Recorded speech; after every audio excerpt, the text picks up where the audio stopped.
Land de Lüneburg, Allemagne fédérale, janvier 1969. Proie chieftain britannique avance en colonne vers une position d'embuscade soviétique simulée. Au bout de 40 km, 2 sont à l'arrêt, moteur mort dans le gel. Le troisième continue seul, armé d'un canon capable de détruire n'importe quel char ennemi qu'il ne rencontrera jamais. Le chef de char du troisième engin ne sait pas encore que la scène qu'il vit résume toute l'histoire de son pays. Londres a voulu construire le meilleur char du monde occidental. Elle y est parvenue à moitié. La moitié qui tire, pas la moitié qui roule. Pour comprendre comment on en est arrivé là, il faut revenir une décennie en arrière, dans une salle de conférence que personne n'a filmée. Au début des années 60, Britanniques et Allemands s'assoient autour de la même table. L'idée est simple et raisonnable. 2 anciens ennemis, désormais alliés au sein de l'OTAN, vont construire ensemble le char européen qui remplacera tout ce qui roule à l'ouest du rideau de fer. Un seul canon, un seul blindage, un seul moteur. Une économie d'échelle, une doctrine commune, une réponse unique à la masse soviétique. Les discussions durent des mois.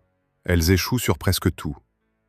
Les Allemands veulent un char léger, rapide, avec un canon de 105 mm éprouvé et un blindage raisonnable. Leur doctrine sort des cendres de 45. Ils ne croient plus à la forteresse mobile. Ils croient à la manœuvre, à la vitesse, à la survie par l'évitement. Les Britanniques veulent exactement l'inverse. Un char qui domine le champ de bataille par la puissance brute. Un canon plus gros que tout ce qui existe. Un blindage qui tient face à un obus soviétique moderne. Une machine qui ne fuit pas, qui ne manœuvre pas, qui décide. 2 nations, 2 mémoires, 2 philosophies. Les Allemands se rappellent comment ils ont perdu la guerre sous les obus alliés. Les Britanniques se rappellent comment ils l'ont gagnée en refusant de céder du terrain. Le compromis est impossible. Le projet commun meurt sans enterrement officiel. Et voilà le premier paradoxe de toute cette histoire. L'échec d'un accord entre Londres et Bonn ne donne pas naissance à un char européen. Il donne naissance à 2. Les Allemands rentrent chez eux et construisent le Léopard.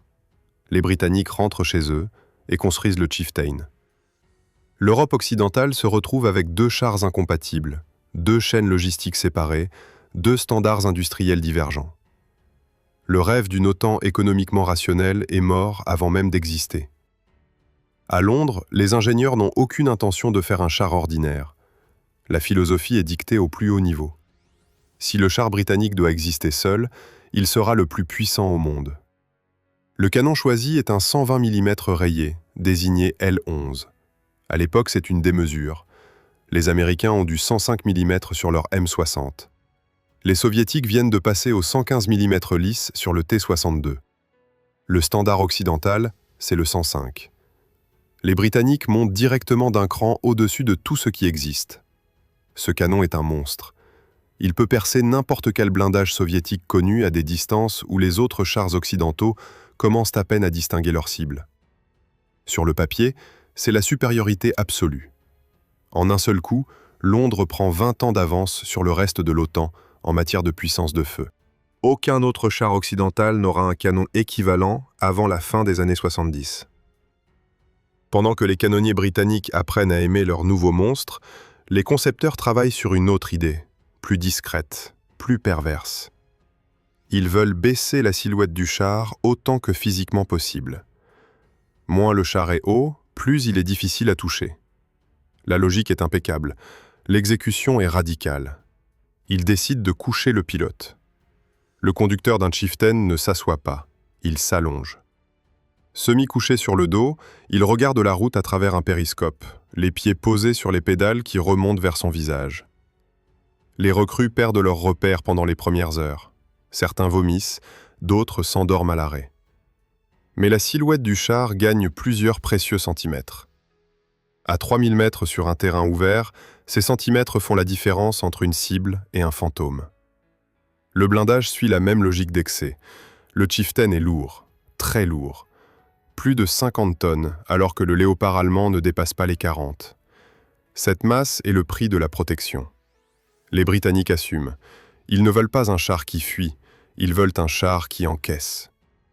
Leur théorie est que sur la plaine de l'Allemagne du Nord, là où les divisions soviétiques arriveront par dizaines, il faudra tenir, pas esquiver, tenir.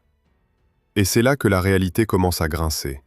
Un char de 55 tonnes avec un canon de 120 mm a besoin d'un moteur puissant, très puissant. Or, la Grande-Bretagne des années 60 n'est plus la puissance industrielle qu'elle était en 1945. Son industrie automobile s'effondre lentement, ses grands groupes mécaniques peinent. Et c'est à Leyland Motors, une entreprise dont le cœur de métier est le camion et l'autobus, qu'on confie le moteur du char le plus ambitieux du monde occidental. Leyland conçoit le L60. Et ici intervient l'absurdité qui va hanter le Chieftain toute sa vie. À la demande de l'OTAN, le moteur doit être multicarburant. Diesel, essence, kérosène d'aviation, essence d'avion. L'idée, sur le papier, est militaire et rationnelle. En cas de guerre en Allemagne, n'importe quel carburant disponible devra faire rouler le char. En pratique, un moteur qui accepte tout finit par ne rien brûler correctement. Le L60 sort des ateliers avec une fiabilité catastrophique. Les ingénieurs de Leyland passeront les 15 années suivantes à essayer de le corriger sans jamais y parvenir complètement. En 1966, le premier Chieftain de série entre officiellement en service dans l'armée britannique. La cérémonie est sobre. Le canon est là, le blindage est là, la silhouette basse est là. Et quelque part au fond du compartiment arrière, le L60 attend déjà sa première panne. Pendant ce temps, à quelques centaines de kilomètres plus à l'est, une autre chaîne d'assemblage finit son propre char. Le Léopard allemand sort de Munich la même année. Plus léger, plus rapide, plus simple, avec un canon plus modeste et un moteur qui fonctionne. Deux anciens ennemis viennent de livrer en même temps deux réponses incompatibles à la même question. Deux hommes politiques à Londres et à Bonn se serrent la main en public. Dans les états-majors, personne ne se fait d'illusions. L'OTAN a perdu son pari d'unité. Les premiers exemplaires britanniques partent vers l'Allemagne, là où stationne l'armée du Rhin. Sur la lande de Lüneburg, des équipages en uniforme kaki prennent possession de leurs nouveaux engins.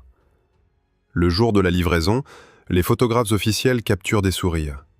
Le canon impressionne. Les observateurs étrangers murmurent que la Grande-Bretagne vient peut-être de construire le char le plus mortel du monde occidental. 3 ans plus tard, sur cette même lande, un chef de char descend d'un Chieftain immobile dans le froid de janvier. Derrière lui, 2 autres engins du même modèle attendent déjà les équipes de maintenance. Leur canon est intact. Leur blindage est intact. Mais aucun des 3 n'atteindra la position qu'il devait défendre. Et à Moscou, un attaché militaire qui suit ces exercices à travers les rapports de ses services se demande quelque chose que personne à Londres n'a encore osé formuler à voix haute.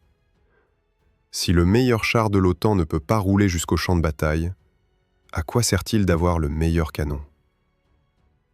Exactement à même moment où le chef de char britannique remonte sur son engin immobile, dans un bureau de Whitehall, un fonctionnaire du ministère de la Défense ouvre un dossier qui porte un titre de plus en plus fréquent. Rapport sur la disponibilité opérationnelle de la flotte Chieftain en Allemagne. Les chiffres sont devenus un problème diplomatique autant que militaire. Trop de chars à l'arrêt. Trop de pièces détachées commandées en urgence. Trop de réparations qui durent des semaines pour une machine qui doit être prête en heures. L'armée du Rhin, la BAOR, stationne alors plus de 50 000 hommes en Allemagne fédérale. C'est le bouclier. C'est le corps qui doit ralentir la vague soviétique assez longtemps pour que le reste de l'OTAN ait le temps de réagir. Le Chieftain en est la pointe. Sans lui, ce bouclier est ouvert. Avec lui, il est théoriquement magnifique et pratiquement en panne. Sur le terrain, la légende s'écrit par murmure dans les popotes d'officiers. Les équipages racontent des exercices où la moitié des chars d'une compagnie ne démarrent pas le matin. Des colonnes entières qui s'arrêtent après quelques dizaines de kilomètres parce que les filtres à air se bouchent. Des culasses de moteurs qui se fissurent au froid. Un moteur qui devait tout brûler et qui, en pratique, digère mal chaque carburant individuellement. Les mécaniciens du Royal Electrical and Mechanical Engineers passent plus de temps sous les capots qu'à dormir. L'ironie est cruelle, car au-dessus de ces moteurs silencieux, il y a toujours ce canon. Le L-11 de 120 mm reste, pendant toute cette période, l'arme la plus destructrice montée sur un char occidental. Aux exercices de tir, quand le Chieftain arrive enfin au stand, il est imbattable. Ses obus transpercent des cibles à des distances où les léopards allemands et les M60 américains doivent se rapprocher. Les observateurs de l'OTAN notent des performances de précision qu'aucun autre char ne peut égaler. Mais ces observations sont toujours précédées d'un astérisque qu'on n'écrit pas dans les rapports publics. Quand le Chieftain arrive au stand, car arriver est devenu un exploit, les ingénieurs de Leyland Motors, pendant ce temps, vivent dans un cauchemar répétitif. Ils modifient le L60, lancent une nouvelle version, la version 70, puis 80, puis 105. Chaque itération promet enfin la fiabilité. Chaque itération ressuscite un nouveau défaut. Les joints cèdent, les pistons se grippent, les pompes à huile fatiguent. Personne à Leyland n'ose dire à voix haute la phrase que tout le monde pense. Le moteur n'aurait jamais dû être multicarburant. Mais cette spécification est venue d'en haut, des comités de l'OTAN, et la remettre en cause publiquement, c'est remettre en cause la stratégie alliée. Pendant que Londres s'enlise, Moscou avance. Le 7 novembre 1967, sur la place Rouge, l'Union soviétique fait défiler devant les tribunes un char que les attachés militaires occidentaux regardent avec un mélange d'admiration professionnelle et de panique froide. Le T-64. Blindage composite d'une conception nouvelle, chargement automatique qui supprime le 4e homme d'équipage, canon lisse de 125 mm. Les photographes prennent des clichés flous, les services de renseignement compilent des rapports urgents. À Londres, la conclusion est immédiate. Les soviétiques viennent de présenter un adversaire dont personne ne connaît encore les vraies capacités. Et la réponse britannique à cet adversaire est, à cet instant précis, garé dans un atelier de Falling-Bostel avec un moteur démonté. Pour bien mesurer le vertige, il faut imaginer la scène depuis la perspective des officiers de la BAOR. Ils savent qu'ils possèdent le canon le plus puissant du monde libre. Ils savent aussi que ce canon se trouve dans un véhicule dont la disponibilité opérationnelle, au pire des périodes, chute en dessous d'un char sur 2. Certaines brigades de la fin des années 60 rapportent à l'état-major que leurs unités pourraient, en cas de guerre réelle, engager le combat avec environ la moitié de leur effectif théorique. La moitié. Contre une force soviétique qui, elle, compte sur la masse et sur une logistique brutale mais fonctionnelle. Dans les couloirs des ministères, le terme circule. Chieftain Reliability Problem. On le glisse dans les rapports internes, on l'évite dans les communiqués. Le problème est connu, documenté, discuté et politiquement indicible. Admettre publiquement que le char censé arrêter la Troisième Guerre mondiale tombe en panne aux manœuvres, c'est fragiliser la position britannique au sein de l'OTAN. Alors on corrige, on minimise, on remplace des pièces, on réécrit les manuels d'entretien. On ne change pas le moteur. On ne peut pas. Le coût serait politique autant qu'industriel. Pendant ce temps, à quelques centaines de kilomètres au sud-ouest, la France observe tout cela avec un intérêt distant.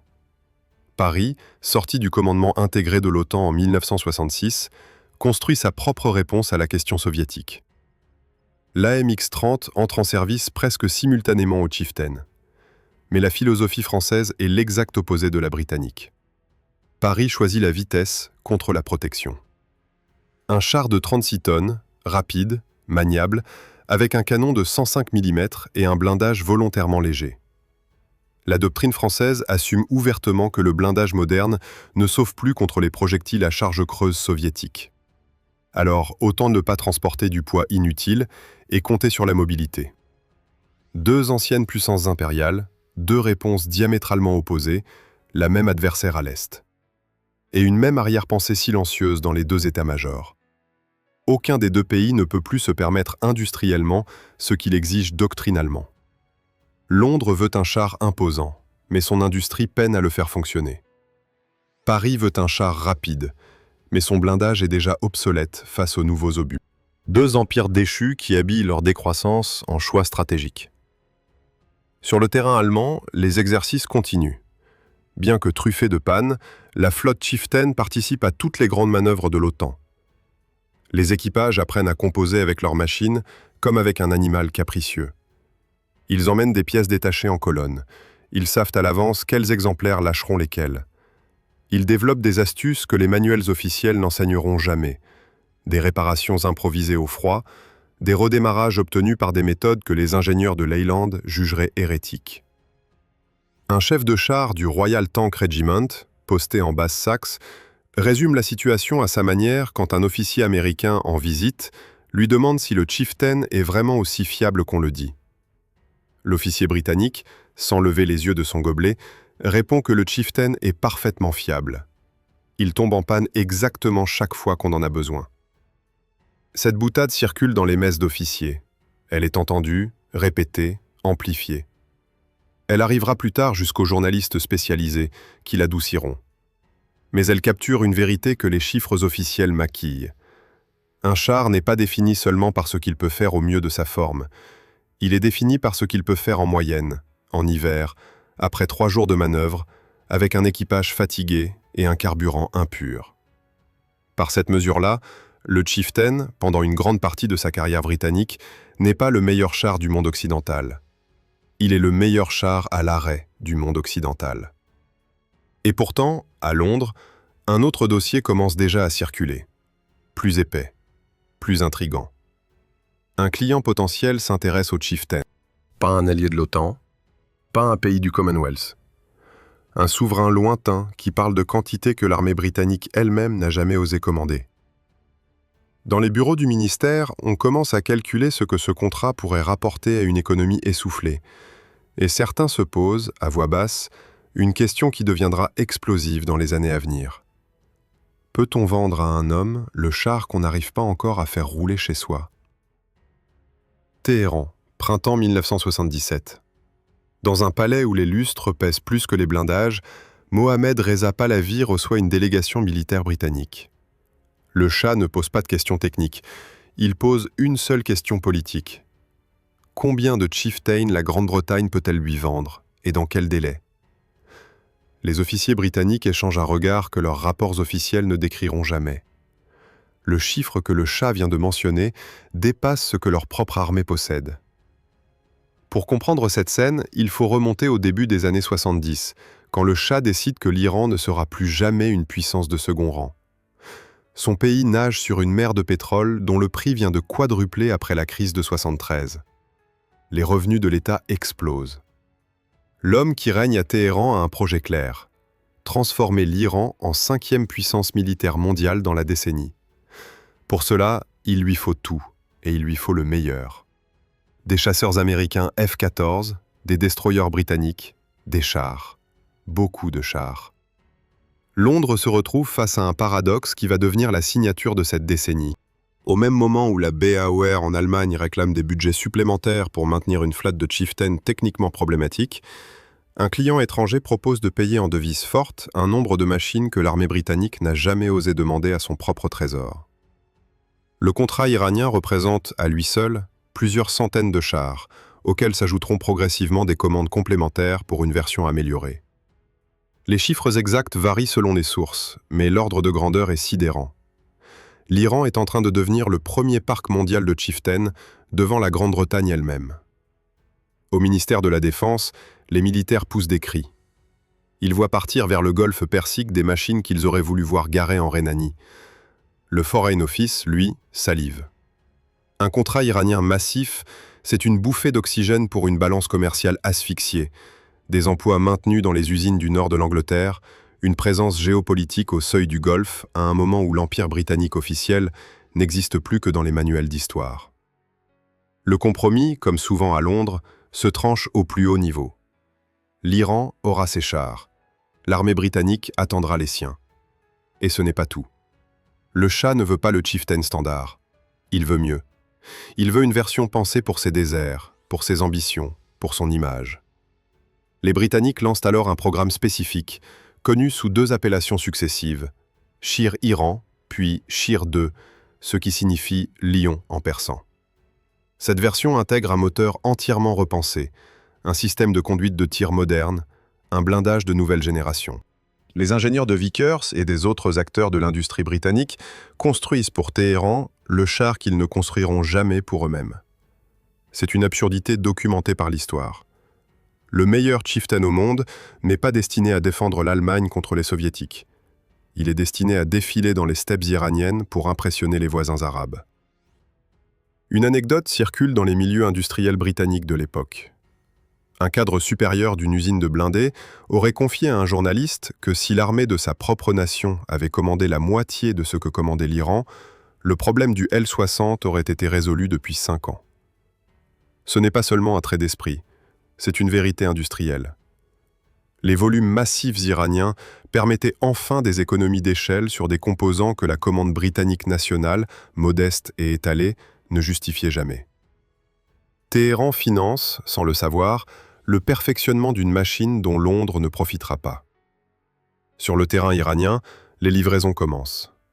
Des convois de chieftains débarquent dans le port de Bandar Abbas. Des équipages iraniens sont formés sur place par des instructeurs britanniques détachés.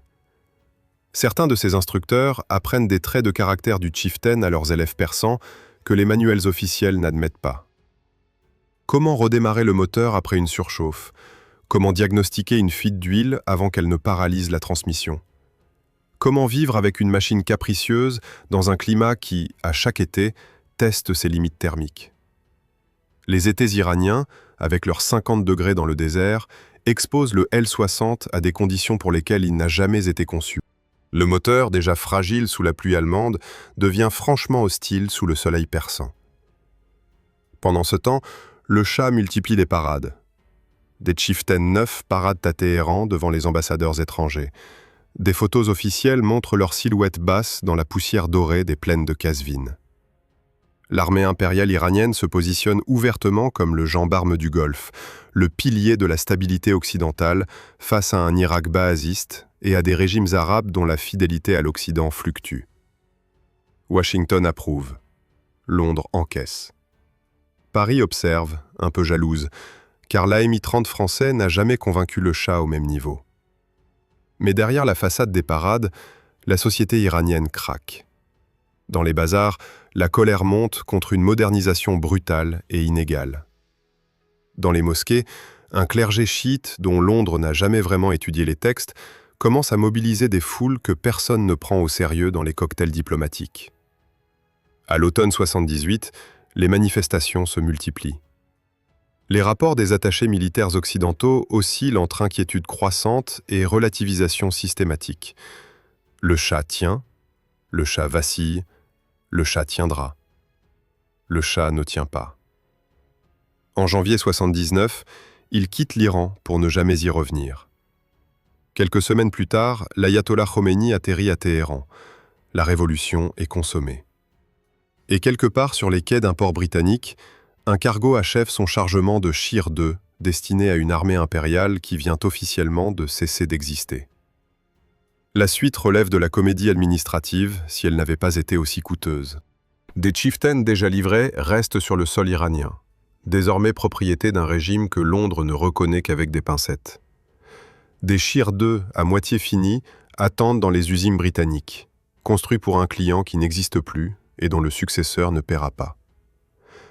Des pièces détachées commandées avant la Révolution transitent dans des entrepôts dont personne ne sait plus qui est le propriétaire légal. Les juristes commerciaux britanniques s'arrachent les cheveux pendant des années sur ces contrats, soudainement devenus des fantômes. À Téhéran, les nouveaux maîtres du pays découvrent un inventaire militaire stupéfiant. Des centaines de chars britanniques flambant neufs, des avions américains avancés dont personne ne sait plus lire les manuels, des systèmes radars qu'aucun technicien local n'a été formé à entretenir. La République islamique hérite, malgré elle, de la plus grande flotte de chieftains opérationnels au monde. Dans les ateliers de Téhéran, des techniciens commencent à démonter, à comprendre, à improviser. Ils ne savent tant encore que ces machines, pensées pour paraître dans les défilés du Shah, vont bientôt devoir combattre pour de vrai. Et pas contre l'Union soviétique, contre leurs voisins de l'Ouest. Un voisin qui, depuis Bagdad, observe attentivement le chaos iranien et qui calcule. Frontière du Khouzestan, 22 septembre 1980. Avant l'aube, 6 divisions irakiennes franchissent la frontière iranienne sous un ciel encore étoilé. Saddam Hussein a choisi son moment avec le calcul froid d'un joueur d'échecs. L'Iran, 13 mois après la révolution, lui offre une cible qu'aucun dirigeant arabe n'a jamais rêvé d'atteindre. Une armée décapitée, des officiers supérieurs emprisonnés ou exécutés, des stocks militaires entassés sans maintenance depuis plus d'1 an. Et quelque part, dispersés dans les bases iraniennes, plusieurs centaines de chieftains britanniques que personne ne sait plus entretenir correctement. Ce qui suit n'avait été prévu dans aucun manuel de doctrine de l'OTAN. Des chars britanniques, conçus pour défendre la plaine allemande contre une invasion soviétique, se retrouvent projetés dans un affrontement entre 2 pays du Moyen-Orient, sous 2 drapeaux qu'aucun ingénieur de Leland n'aurait pu prévoir en traçant ses plans. L'armée iranienne, décomposée par les purges révolutionnaires, réagit dans un chaos qui frôle le miracle inversé. Des unités blindées entières manquent d'officiers qualifiés. Des équipages chieftains, formés à l'anglaise par des instructeurs britanniques, ont été démobilisés parce qu'ils étaient considérés comme fidèles à l'ancien régime. Leurs remplaçants, jeunes volontaires idéologiques, montent dans les tourelles avec la foi comme principal entraînement. Dans les premières semaines de guerre, cette improvisation coûte cher. Les chieftains iraniens reculent, s'embourbent, tombent en panne dans des zones où aucun atelier ne peut les récupérer. Pour Saddam Hussein, c'est un cadeau inespéré. Ces unités blindées, équipées de T-55 et de T-62 soviétiques, s'enfoncent dans le Khouzestan iranien. Et sur leur passage, elles découvrent des carcasses intactes, abandonnées par leurs équipages en fuite. Des chieftains entiers, parfois même avec leurs munitions, tombent entre les mains irakiennes. Saddam ordonne immédiatement la récupération et l'étude systématique de ces trophées. Ces ingénieurs militaires découvrent à leur tour la réalité du L-60. Ils ne réussissent pas mieux que les Britanniques à le faire fonctionner, mais ils comprennent que certains de ces chars peuvent être remis en état, au moins partiellement. Et voilà que se produit la scène que l'histoire militaire enregistrera avec une certaine perplexité. Sur les plaines irriguées du sud-ouest iranien, des chieftains commencent à apparaître de part et d'autre de la ligne de front. La marque du canon est la même, la silhouette basse est la même, la tourelle est identique. Seuls les insignes peints à la hâte sur les flancs permettent de distinguer amis et ennemis. Et encore, pas toujours de loin. Les équipages iraniens reçoivent des consignes particulières. Avant de tirer, vérifiez 2 fois. Il est désormais possible que le char en face soit un frère d'acier aux mains d'un ennemi. L'ironie grince à plusieurs niveaux simultanément. Pendant que la Grande-Bretagne entretient officiellement une neutralité polie dans ce conflit, son acier combat des 2 côtés. Les canons L-11 de 120 mm, fabriqués à Nottingham, tirent sur des blindages Chosun et sur des blindages britanniques dans la même heure. Des équipages iraniens, formés par des officiers du Royal Tank Regiment à la fin des années 70, détruisent des chieftains servis par des équipages irakiens formés dans l'urgence par des manuels traduits à la va-vite. Londres regarde ailleurs. Officiellement, aucun problème. Officieusement, des cauchemars éthiques qui n'apparaîtront jamais dans les livres blancs de la défense. Les premières grandes batailles du conflit tournent à l'avantage irakien sur le plan tactique immédiat. À l'automne 1980 et durant l'hiver qui suit, l'armée de Saddam enfonce les lignes iraniennes dans plusieurs secteurs. Des villes comme Khorramshahr tombent après des semaines de combats urbains où les chars, britanniques et soviétiques, se retrouvent coincés dans des rues trop étroites pour leur masse. Le chieftain, conçu pour les grandes plaines européennes, découvre dans ces combats urbains qu'il n'a pas été pensé pour attaquer ou défendre une ville. Sa silhouette basse, si utile contre un tir soviétique à 3 km, ne protège pas des grenades tombant d'un 2e étage. Puis l'Iran se reprend. La mobilisation religieuse compense, mal mais durablement, les carences militaires. Les purges sont partiellement suspendues pour l'effort de guerre. Des officiers emprisonnés retrouvent le commandement. Des chieftains refont surface dans des ateliers improvisés où des mécaniciens iraniens, sans accès aux pièces détachées britanniques officielles, inventent des solutions impossibles.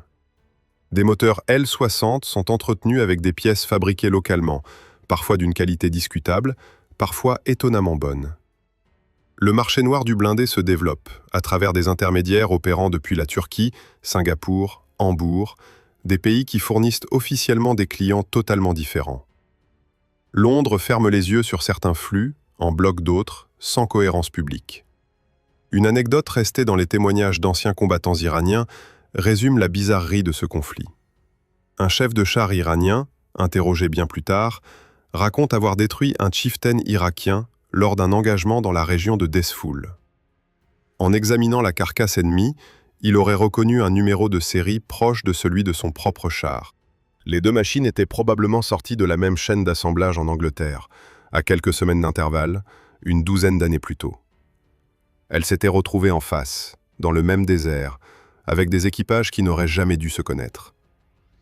Ce récit, qu'on ne peut pas dater précisément et qu'il faut donc manier avec prudence, exprime néanmoins une vérité documentée de cette guerre. Le chieftain a combattu le chieftain. Sur le plan stratégique, la guerre s'enlise. 8 ans. 1 million de morts entre les deux camps. Des offensives massives, des contre-offensives, des enfants envoyés en première ligne, des gaz de combat employés par l'Irak avec des technologies achetées à des firmes occidentales. Le chieftain, dans ce bain de feu, perd sa dimension symbolique. Il devient un char parmi d'autres, ni supérieur ni inférieur à ses adversaires soviétiques dans les conditions réelles du conflit.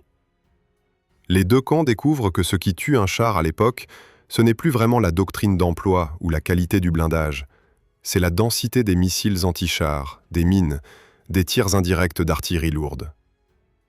À la fin de 1988, quand Khomeini accepte enfin ce qu'il appelle « boire la coupe de poison » en signant l'armistice, le paysage du sud-ouest iranien est jonché d'épaves. Des dizaines de chieftains carbonisés marquent le tracé de combat dont la plupart ne figureront jamais dans les manuels d'histoire militaire occidentaux. Des équipages britanniques qui avaient cru leurs machines destinées à affronter le rouleau compresseur soviétique dans les plaines de Hanovre découvrent, à la télévision, que des versions de leurs propres chars ont brûlé par centaines dans des sables qu'aucun d'eux n'a jamais foulés. Et pendant que le Khouzestan achève de se refroidir, à Londres, loin des scènes de guerre, un chantier discret change de nom. Le Shir 2, ce projet fantôme construit pour un client qui n'existe plus, ne va pas mourir. Il va simplement renaître sous un autre drapeau, avec une autre mission. Et dans quelques années, il se retrouvera lui aussi dans le désert irakien, mais dans des circonstances que personne à Téhéran, ni à Bagdad, ni même à Londres, n'avait encore osé imaginer. Vickers Defence Systems, usine de Leeds, début des années 80. Dans un hangar que peu de journalistes ont le droit de photographier, des ingénieurs britanniques contemplent des dizaines de coques à moitié finies. Ce sont des Shir 2, commandés par un shah devenu exilé en Égypte, destinés à une armée impériale iranienne qui n'existe plus juridiquement depuis plus de 2 ans. Au-dessus de leur tête, une décision politique et industrielle va transformer ces carcasses orphelines en quelque chose qui changera l'histoire blindée britannique. Le gouvernement britannique refuse de perdre l'investissement technique accumulé pendant la décennie précédente. Les innovations payées par Téhéran, le nouveau moteur, le blindage Chobham, l'électronique moderne, ne vont pas retourner dans un coffre-fort. Londres ordonne la transformation du Shir 2 en un nouveau char national. Son nom sera Challenger.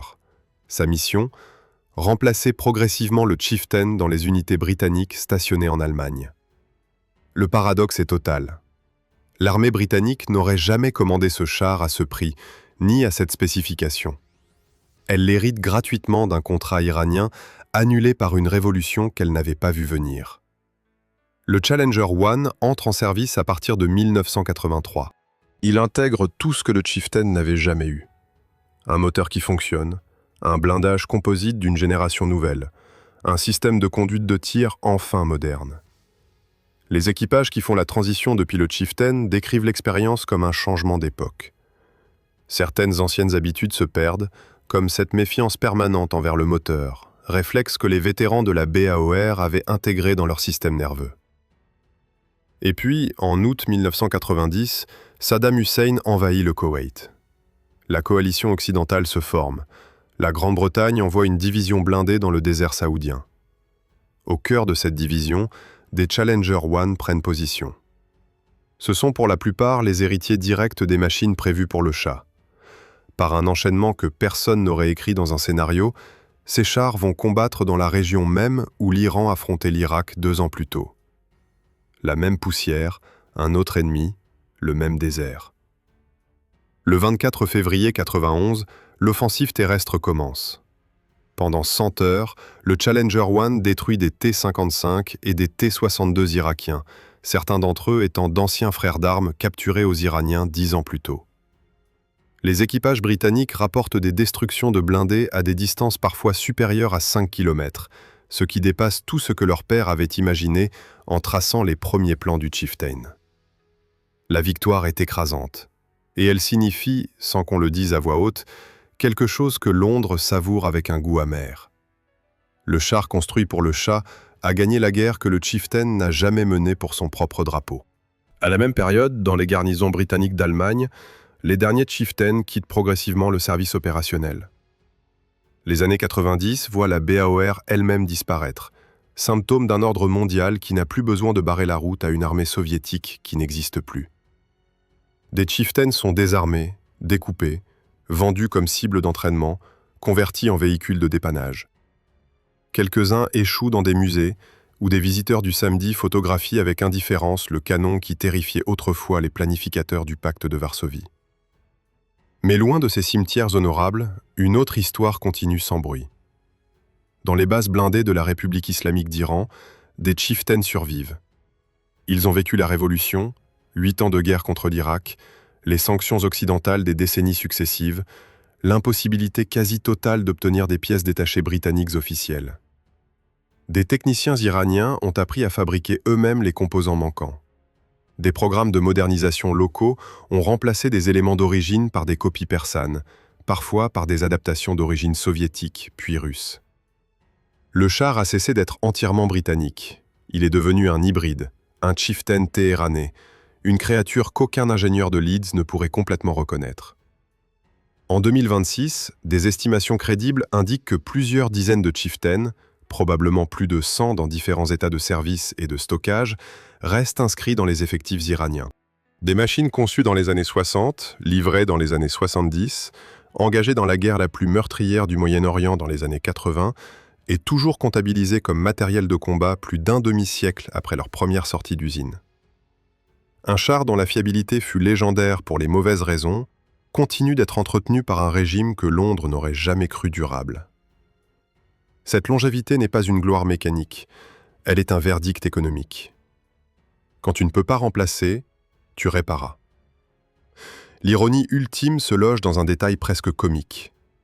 Pendant que l'Iran maintient ses chieftains à coups d'improvisation et de pièces bricolées, la Grande-Bretagne, 3 décennies après avoir retiré le dernier chieftain de ses propres rangs, se retrouve dans une situation qu'aucun ingénieur britannique des années 60 n'aurait osé prédire. Son successeur, le Challenger 2, est devenu le seul char lourd en service dans l'armée britannique. Et son remplacement par le Challenger 3 consiste essentiellement à remettre à niveau des coques existantes, parce que concevoir un char entièrement nouveau est redevenu économiquement impossible à l'ombre. Le pays qui avait un jour rêvé de construire seul le meilleur char du monde occidental achète désormais son canon principal, pour ce Challenger 3, à l'industrie allemande. Un 120 mm lisse, fabriqué par Rheinmetall. Le même calibre que le L11, mais de conception allemande. 60 ans après l'échec des négociations qui devaient produire un char commun, la Grande-Bretagne adopte, en silence, une partie de ce qu'elle avait refusé à Bonn. Quelque part dans la plaine désertique du sud-ouest iranien, un équipage monte, ce matin, dans une tourelle peinte au pochoir persan. La silhouette est basse, le canon est rayé. Le moteur tousse avant de s'allumer, puis s'allume quand même. Ce chieftain est plus vieux que son chef de char. Il a vu passer 4 régimes à Téhéran, 9 premiers ministres à Londres, l'effondrement d'une superpuissance, l'apparition d'Internet et la disparition de presque toutes les armées qu'il avait jugées à sa sortie d'usine. Il est toujours là. Alors voilà la question que cette histoire refuse de fermer proprement. Le meilleur canon du monde occidental, monté dans un char que son propre pays jugeait à moitié inutilisable, survit aujourd'hui sous le drapeau d'un régime que ce même pays considère comme adversaire stratégique. Qui, de l'ingénieur britannique des années 60 ou du mécanicien iranien des années 20, a finalement eu raison sur la façon de penser un char? Si cette histoire vous a pris aux tripes, mettez un pouce bleu pour qu'elle atteigne d'autres passionnés d'histoire militaire. Dans les commentaires, dites-nous franchement, auriez-vous préféré servir sur un Chieftain britannique des années 70 ou sur un AMX-30 français à la même époque? Et surtout, pourquoi? Abonnez-vous à la chaîne pour ne manquer aucun de nos prochains épisodes, car la semaine prochaine, nous descendons dans les tunnels alpins d'un pays officiellement neutre, où attendent des centaines de chars lourds dont la mission ultime est de ne jamais tirer un seul obus.